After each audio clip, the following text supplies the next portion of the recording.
Okay, students, I hope you all are well, right? So I think you are practicing with a very good potential for attempt to exams. So I'm here to discuss few particular problems with the nuclei. We have discussed the few particular points and the complete chapter through the video of the nuclear chapter, right? So here we have some few different problems, right? I think you are using the max marks, the Vidya Prakashan Mandir, right? They're the best. तो चलिए शुरू करते हैं without wasting time, right.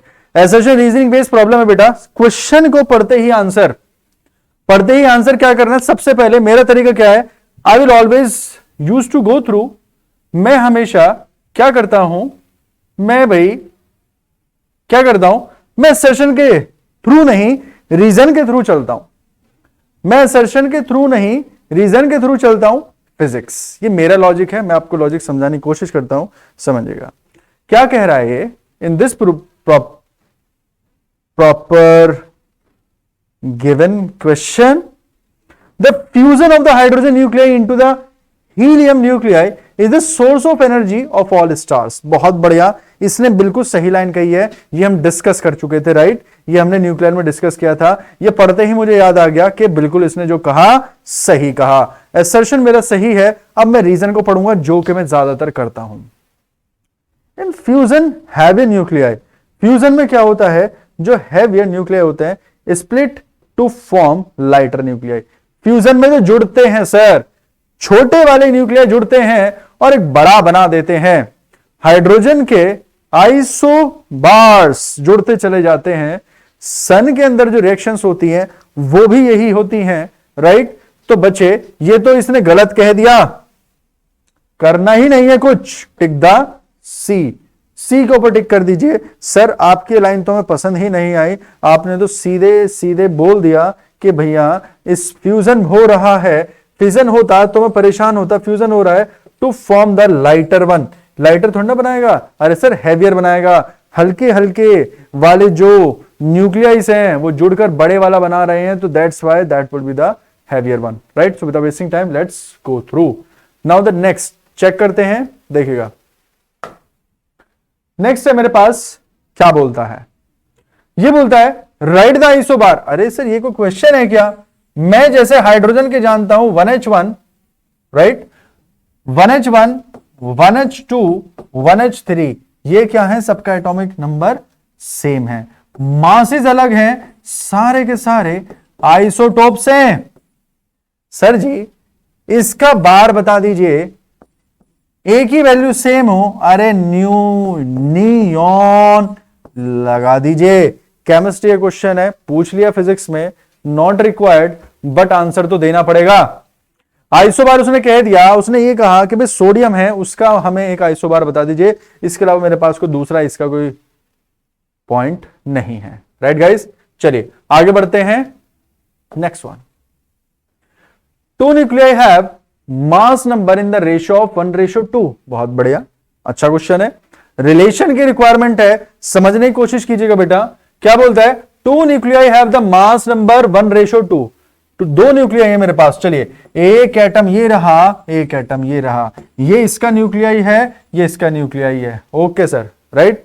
अब यहां पर क्या बोलता है, what is the ratio of their nuclear densities. What is the ratio of the nuclear densities.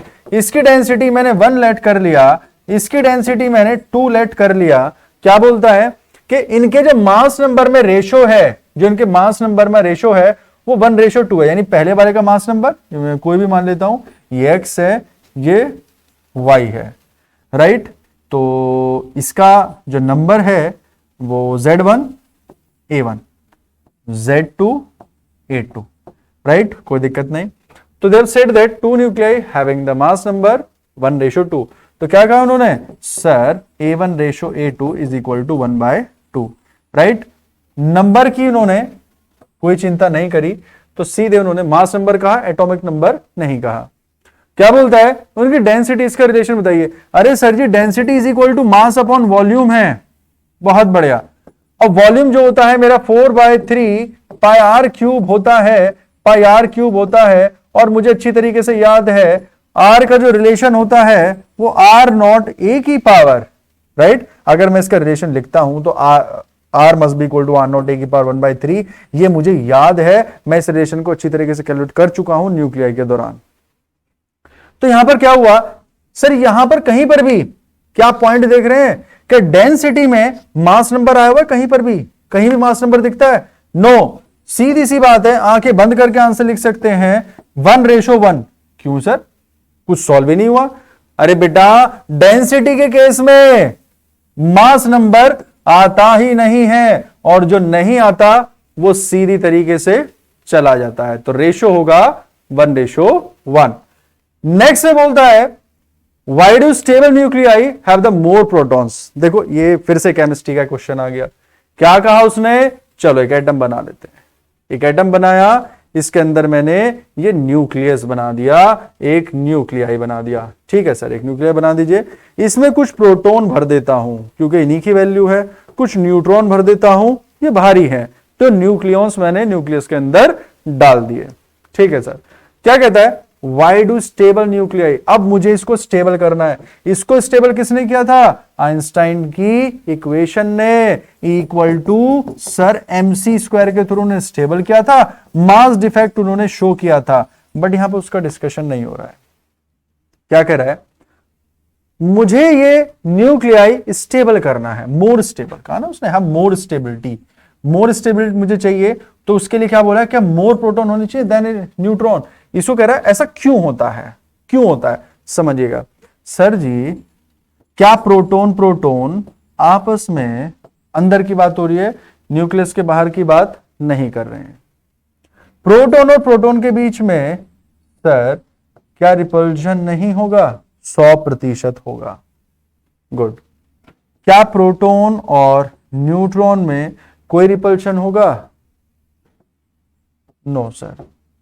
क्या न्यूट्रॉन और न्यूट्रॉन में कुछ रिपल्शन होगा? No sir. तो इसका मतलब यह हुआ सर, अगर इन दो प्रोटॉन्स के बीच में, हालांकि दो हैं, बहुत सारे हो सकते हैं, अगर इन दो प्रोटॉन के बीच में रिपल्शन ज्यादा रहा, तो ये जो न्यूक्लियस है इसको बाउंड करने के लिए ज्यादा एनर्जी की रिक्वायरमेंट होगी। ठीक है सर, अब समझते रहना। लेकिन वो ये कह रहा है अगर स्टेबल न्यूक्लियाई चाहते हो तो ज्यादा प्रोटॉन भर देना। सर ये तो कॉन्ट्राडिक्टरी स्टेटमेंट हो गया आपका। आपने एक तरफ तो ये कहा कि प्रोटॉन अगर ज्यादा तो ज्यादा रिपल्शन, और उसे मैनेज करने के लिए ज्यादा एनर्जी की रिक्वायरमेंट होगी, और ज्यादा एनर्जी की रिक्वायरमेंट होगी तो definitely that will not be stable. बेटा पॉइंट को सीधी तरीके से नहीं समझना इस क्वेश्चन में। क्वेश्चन सीधा है, आंसर उल्टा है, समझेगा। अब मैं बताता हूं ये टैकल कैसे करना है। भाई दो प्रोटॉन हैं, आपस में फोर्स और रिपल्शन लगा रहे हैं। कंडीशन ये कहती है, मेरी एक लाइन याद रखना आप लोग, क्या कंडीशन है कि अगर प्रोटॉन्स ज्यादा होते हैं, नो डाउट उनके अंदर रिपल्शन बढ़ता है। ठीक है, उनके अंदर रिपल्शन, अगर प्रोटॉन बढ़ते हैं तो रिपल्शन बढ़ता है, राइट, रिपल्शन बढ़ता है। लेकिन अगर न्यूक्लियॉन्स बढ़ते हैं, अगर न्यूक्लियॉन्स बढ़ते हैं तो बेटा अट्रैक्शन बढ़ता है, अट्रैक्शन इंक्रीजेस। तो इसका मतलब ये हुआ, कुल मिलाकर से ये हुआ, हमने केवल प्रोटॉन के बढ़ने का एक साइड देखा, दूसरा साइड ये नहीं देखा कि बेटा अट्रैक्शन बढ़ जाएगा। अट्रैक्शन बढ़ जाएगा तो याद रखना है कि भाई ज्यादा अगर प्रोटॉन्स होते चले जाएंगे रिपल्शन तो बढ़ेगा, लेकिन कंडीशन यहां पर यह भी है कि जो न्यूक्लियॉन्स होंगे ओवरऑल बढ़ जाएंगे, और न्यूक्लियॉन्स बढ़ते हैं तो अट्रैक्शन जो होता है, जो रिक्वायर्ड होता है, वो भी ज्यादा हो जाएगा, ज्यादा स्टेबल हो जाएगा। तो स्टेटमेंट क्या लिखा जाएगा? स्टेटमेंट ये लिखा जाएगा कि प्रोटॉन अगर बढ़ जाएंगे तो repulsive force would be greater, but the nuclear force क्या हो जाएगा? ज्यादा हो जाएगा। तो सीधे सीधे क्या लिखोगे? यहां पर जो न्यूक्लियर फोर्स है, न्यूक्लियर फोर्स है वो क्या हो जाएगा? Will be more. जो न्यूक्लियर फोर्स है वो मोर हो जाएगा। या फिर आप ये भी लिख सकते हैं, what else you can right, कि सर जो अट्रैक्शन है न्यूक्लियॉन्स के बीच का वो भी ज्यादा हो जाएगा, राइट, वो भी ज्यादा हो जाएगा। बहुत ही इजी क्वेश्चन है। नेक्स्ट, ओके, बहुत बढ़िया। क्या कहता है इसमें?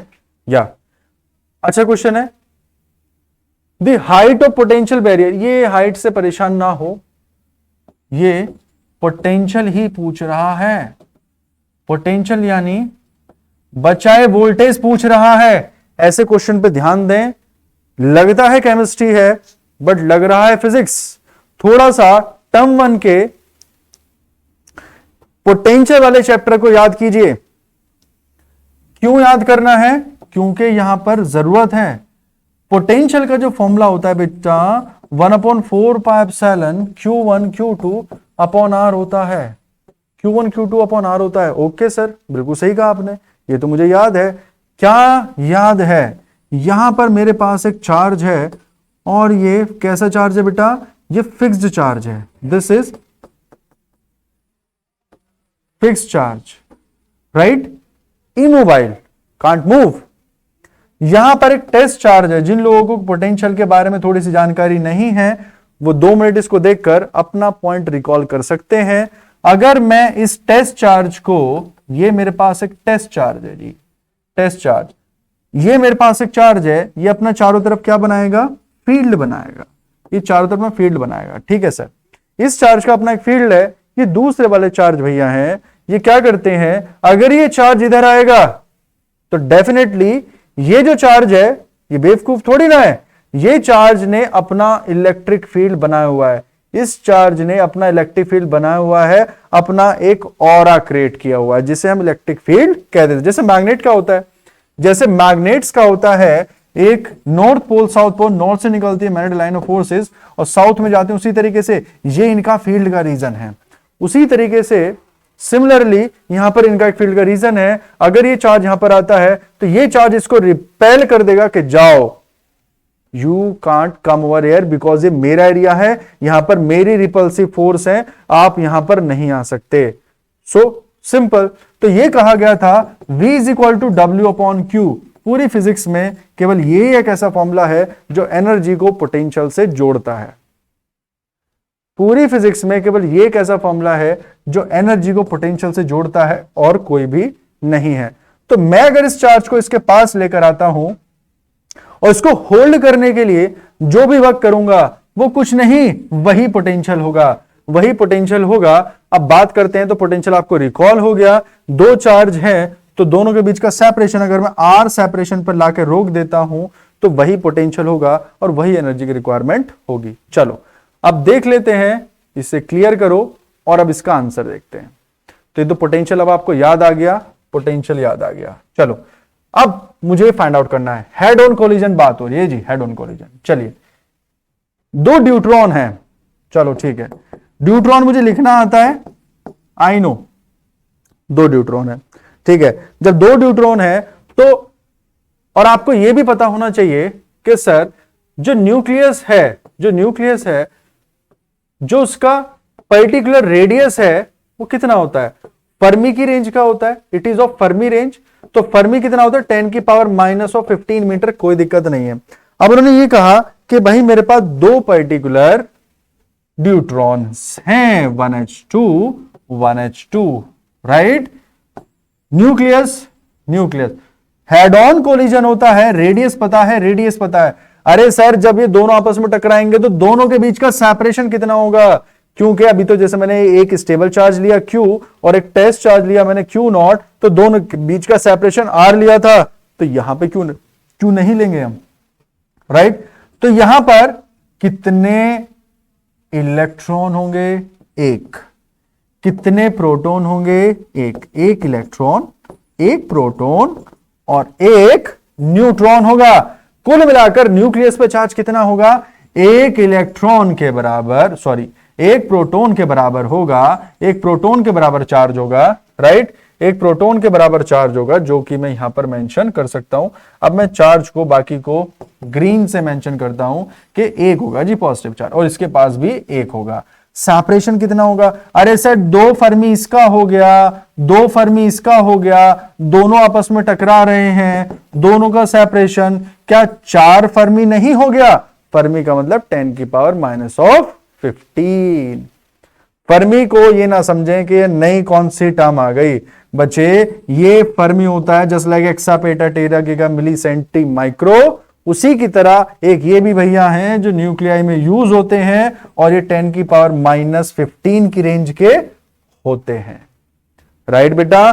तो रेडियस पता चल गया क्वेश्चन में दिमाग लगाना नहीं है, लगाना है बट ज्यादा नहीं लगाना। तो इलेक्ट्रॉन, ये दोनों पे इलेक्ट्रॉन, ये पॉजिटिव चार्ज है तो एक इलेक्ट्रॉन के चार्ज के बराबर होगा बेटा। तो क्या लिखना चाहिए मुझे, Q का स्क्वायर और सेपरेशन R मैंने लिखा, I will write it capital R mention करूंगा मैं। R कितना है 4 फर्मी। तो इसको सॉल्व करूंगा तो भाई ये तो मुझे रटा पड़ा है, टर्म 1 से रटा पड़ा है, 9 इंटू 10⁻⁹ राइट। ये मत सोचना कि भाई टर्म 1 तो खत्म हो गए, उसके सारे फॉर्मूले भी भूल जाएं, अगर भूल गए तो ये भी भूल जाना, मार्क्स नहीं आएंगे। बहुत जरूरत है इसकी, राइट, बहुत जरूरत है इसकी। तो देख लेते हैं, राइट। चलिए, सो हियर 9 इंटू 10⁻⁹ हमने लिख दिया सर, ठीक है जी, ये लिख दिया। अब चार्ज की जो वैल्यू है, रटा पड़ा है चार्ज का वैल्यू कितना होता है 1.6 इंटू 10⁻⁻19। इन भैया का स्क्वायर भी तो करोगे, और यहां पर 4 फर्मी है, 4 इंटू 10⁻⁻15 -15। अब इसको अगर मैं सॉल्व करूंगा बेटा, अगर मैं इसको सॉल्व करूंगा तो इसे सॉल्व करने में मुझे 2 दिन नहीं लगेंगे, हार्डली 20 सेकेंड्स लगेंगे। कैसे करना है समझिए, 9 इंटू 10⁻⁹ स्क्वायर करूंगा 2.56 मल्टीप्लाई बाय 10⁻⁻38। ये भैया माइनस के कैसे हैं, 15 है, ऊपर जाकर प्लस के 15 कर दीजिए, डिवाइडेड बाय 4। सॉल्व करूंगा कितना आएगा 2.25। भाई मेरे अकॉर्डिंग तो ये वैल्यू जो भी आएगी, अगर मैं इसको सॉल्व करूंगा v, तो मेरे पास जो भी आएगा ये आएगा 2.25 इंटू 10⁻9 इंटू 2.56 इंटू 10⁻15 है, तो कितना आएगा माइनस का 23, -23। अगर मैं इस पूरी वैल्यू को सॉल्व करता हूं तो, और मैं इसको एक इलेक्ट्रॉन के चार्ज 1.6 इंटू 10⁻⁻19 से सॉल्व कर देता हूं, तो मेरे पास ये आंसर आएगा। कितना आंसर आने वाला है मेरे पास, ये जो आंसर आएगा, simply I can mention that what else will be there. बड़ा आसान है सर, 360। मुझे याद है, प्रैक्टिस है, you also have to get practice इतनी कर लो आंसर याद हो जाए।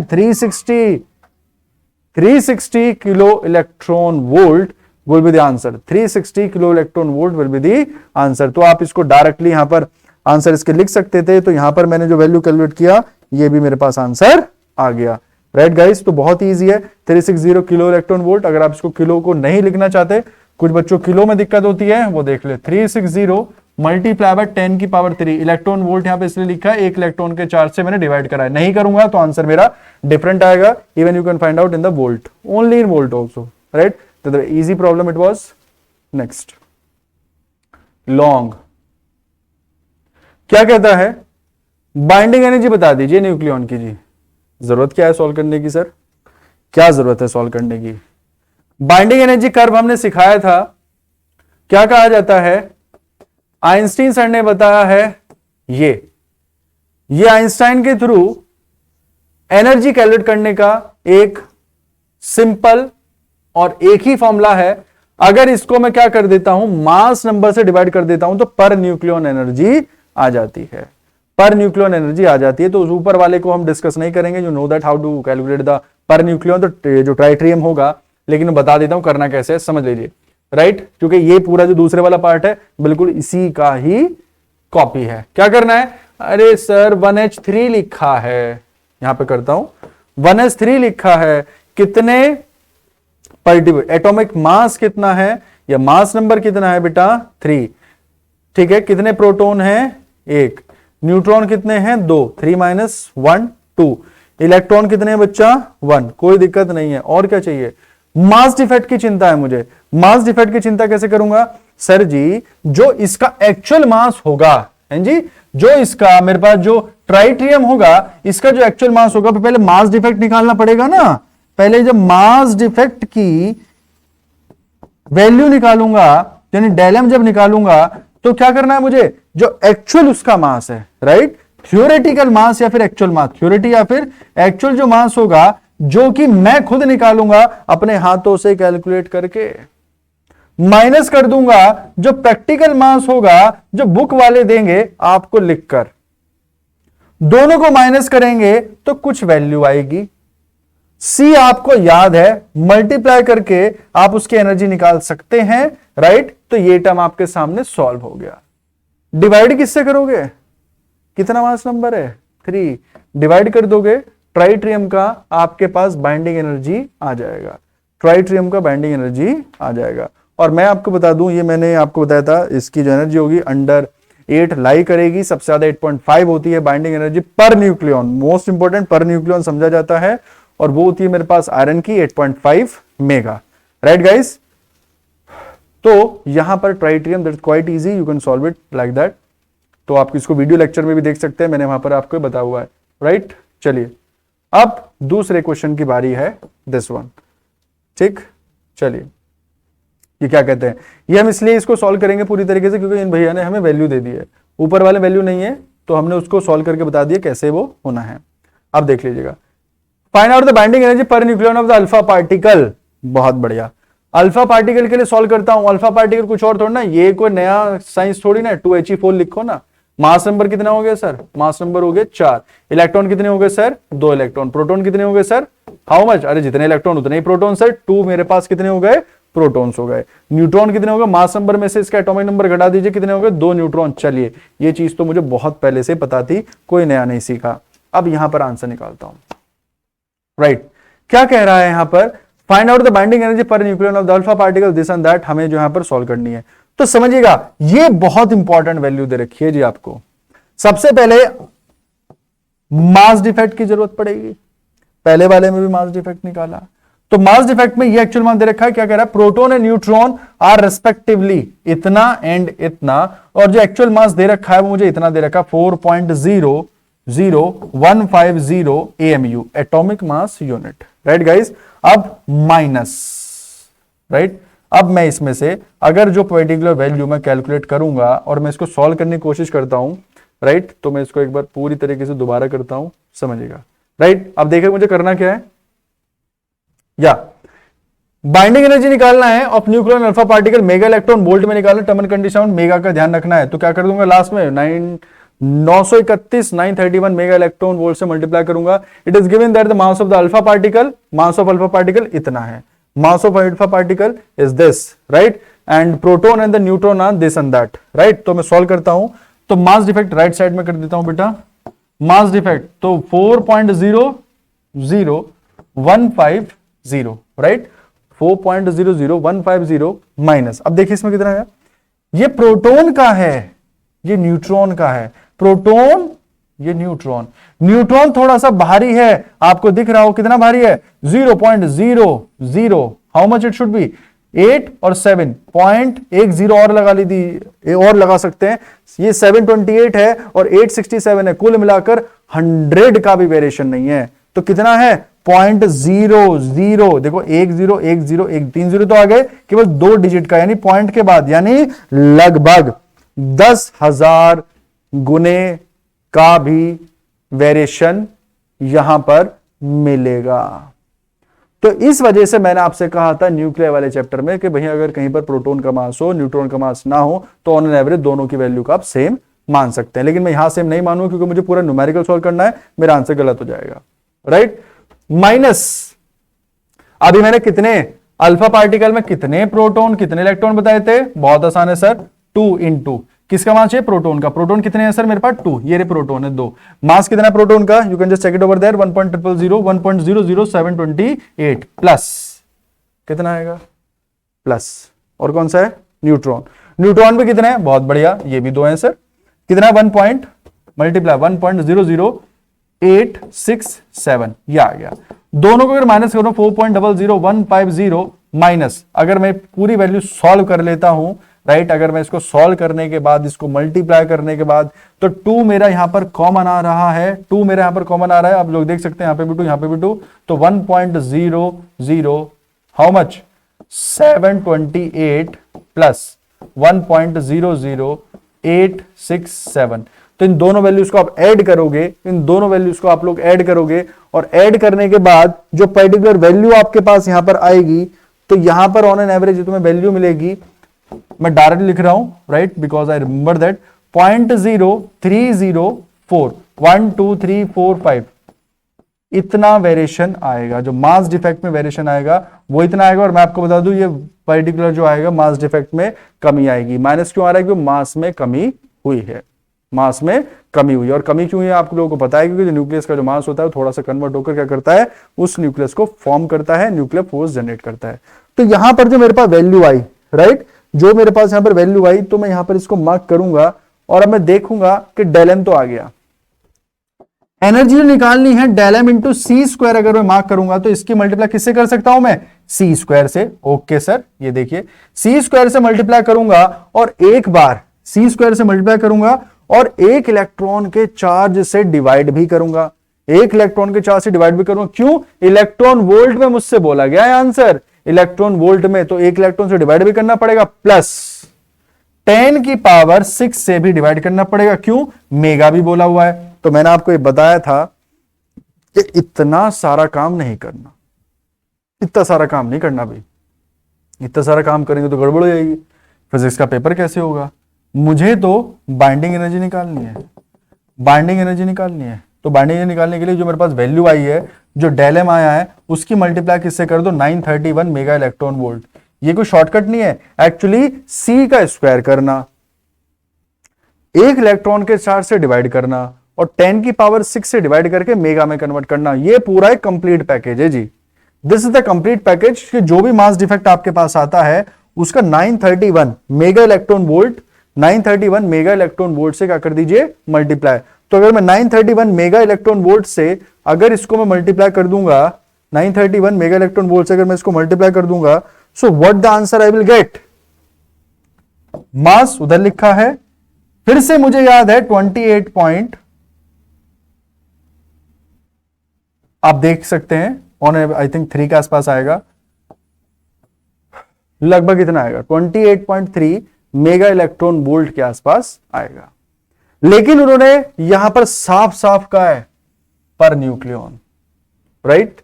तो बच्चे बाइंडिंग एनर्जी पर न्यूक्लियन मैंने भी इसमें बताया था आपको ट्राइट्रियम में, तो कितनी आएगी? बाइंडिंग एनर्जी डिवाइडेड बाय जो मास नंबर है 3, तो बाइंडिंग एनर्जी यानी del M C square, you can write this particular formula, ये फॉर्मूला लिख सकते हैं आप लोग, and what you will write, C square, mass number कितना है? हीलियम है ना, तो मास नंबर कितना आएगा? 4, तो कितना आएगा? 28.36।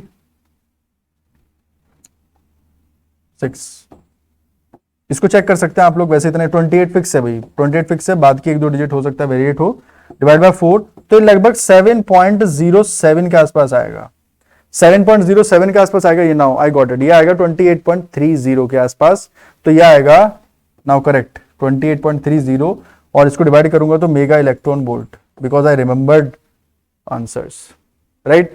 तो यहां पर मेरे पास जो बाइंडिंग एनर्जी आ गई मेरे पास पर न्यूक्लियन, वो कितनी आ जाएगी? यानी एक न्यूक्लियन को बाउंड करने के लिए एनर्जी चाहिए 7.07 की रिक्वायरमेंट होगी। तो आपका ये लॉन्ग क्वेश्चन भी सॉल्व हो गया और बहुत इंपॉर्टेंट है, इसके अंदर बहुत सारी चीजें थी। Next, right, so this is all about the nuclei. So we have completed its complete nuclear chapter through the video, and we have discussed few very important points through the question base. Thank you class. Prepare for your exams. Thank you.